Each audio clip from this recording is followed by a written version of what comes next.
ko kun san dalilin da ya sa maza ba sa ganin kyawun matansu na aure kuwa? Wannan babban muhimmin abu ne kuma abin dubawa.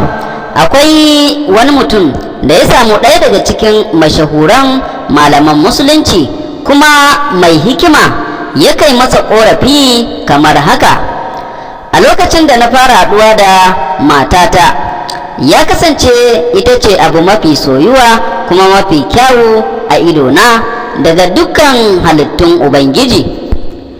Ya ci gaba da cewa a lokacin da muka fara soyayya har muke shirin aure, sai na fara ganin wasu matan waɗanda suka kaita a kyau. Bayan kuma na aure ta, sai nake ganin mafiya yawan mata sun fi ta kyau. Bayan man ɗauki shekaru, sai nake ganin dukkan matan duniya sun fi ta kyau. Aji da kuma burgewa sun fi ta aji, sun kuma bi ta kayan burgewa da ado da kuma kwalliya.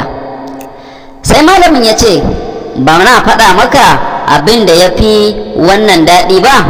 Sai mutumin ya ce, faɗa min mana. Ya malam, da a ce za ka auri dukkan matan duniyan nan, to da za ka ga ƙarewa wanda yake to da za ka ga kare wanda yake gararan ba a titi, sai ka ji ya fi burge ka a kan su matan naka. Wannan mutumin ya ce, ko mai yasa haka malam? Malam ya ce, saboda matsalar ba ta matarka ba ce, matukar mutum yana da budurwar zuciya kuma yana yawan kallace-kallace, to babu abin da zai wadace shi face ƙasar kabarinsa. Matsalarka ita ce ba ka rantsa idanuwanka kaga daga kallon abin da Allah subhanahu wata'ala ya hana ka. Shin kana so ka ga matarka kyakkyawa kamar yadda kake ganinta kafin ka aure ta? Wannan mutumi ya ce, kwarai ina so in ga haka ya kai malam. Malam ya ce, ka rantsa ganinka, saboda faɗin Allah subhanahu wata'ala kuma ya faɗa wa muminai maza su saukar da idanunsu ƙasa kuma suke kare al'auransu. Wannan shine yafi tsarki a gare su, kuma Allah shine mafi sani akan abin da suke aikatawa. Suratul Nur. Hakika yana daga cikin ɗabi'ar mutum abin da ba nasa ba ya fi ƙayatar da shi, amma a lokacin da ka samu abin sai ka ga ya tashi daga something special something ordinary. Ka kasance mai godiya da kuma wadatar zuci daga abin da Allah ya baka. Bin dokokin Allah shine abin da ya fi alkhairi, sannan ka dinga yawan addu'a akan Allah ya sanya ka dinga ganin kyan matarka, ya sa kuma ka ƙaunace ta da kuma tausaya mata a koyayin yaushe. Annabi sallallahu alaihi wasallam yana cewa idan ɗayanku ya ga wata mace da ta burge shi, to ya koma gida ga matarsa, domin duk abin da ta wajen take da shi, ita ma matarsa tana da shi.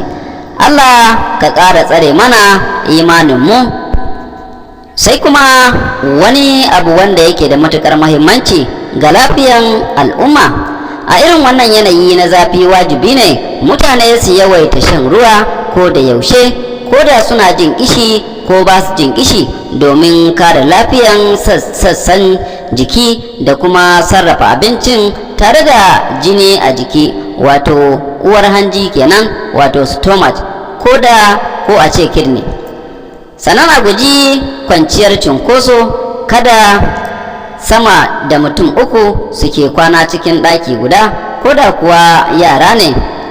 An zuba da yawa su kai su 4, sannan a tabbatar da an bar kofa a buɗe tare da tagogi, domin a samu shige da gib ɗin iska yake ratsawa, wato ma'ana ventilation kenan. Gidajen kallon kwallo, wato viewing center kenan, ko sinima, gidan fati da sauransu, nan ma a nisanci zama a cunkushe. Sannan wajibi ne ka san waye kusa da kai, saboda kare kai daga cututtukan da kan bi iska su yaɗu, da akan iya ɗauka ta numfashi, tari ko zufa, ciki kuwa har da ciwon hanta. ba laifi ba ne ka sami ƙaramin mafeci ko kwali ka riƙe a duk lokacin da mutum zai je irin waɗannan wurare saboda ya rika fifita akai-akai.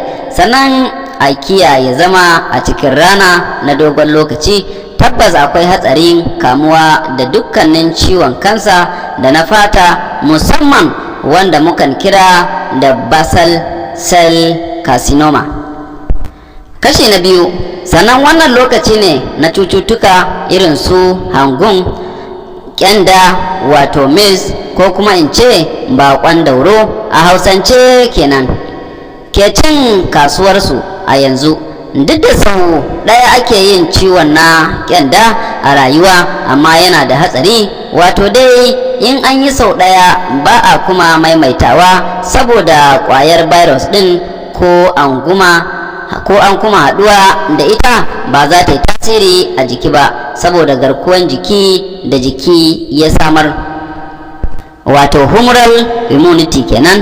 To fa sai dai mu sani wannan ciwo na kyanda yana da matukar hatsari, yakan yaɗu cikin ƙanƙanin lokaci, sannan yakan iya haddasa makanta wato blindness ko kurumta wato deaf kenan, kuraje, ciwon baki da kuma lalata sashin cikakken saiti na kwakwalwa. Yadda zaka ga mutum ba mahaukaci bane tabbas, to amma akwai sa da rashin kan gado sosai ko kuma wani sososo. Sannan tana jawo saurin mantuwa, ciwon zuciya, koda, har ma da kashe kwakwalwa tare da shi wanda ta kama din, babba ko kuma yaro. Don haka a dage da kai yara rigakafi. In fact, ko da baki riga kin kai yaron ki rigakafi ba, matukar ya kai wata 9, a kai shi ya karbi rigakafin kyanda. Idan har ta tabbata ana fama da annobarta, to yaro har ɗan wata za a iya masa, ba sai ya kai wata 9 ba. Sannan daga an ga mai ciwon, a yi hanzarin keɓe su a gida, wato insulation kenan, ai hanzarin kai su asibiti da wuri. Sannan yayin kwantar da yara masu kyandar, kar a kwantar da su a kuskusa. Wannan ɗin kuskure ne, ake kwantar da su ta rigingine, to rubda ciki, wato ya zamto fuskarsu na kallon sama ko ƙeyarsu na kallon sama. Wannan kuskure ne da yake ba ƙwayar cutar damar taɓa ƙwaƙwalwa nan take, ko ma yaro ya mutu.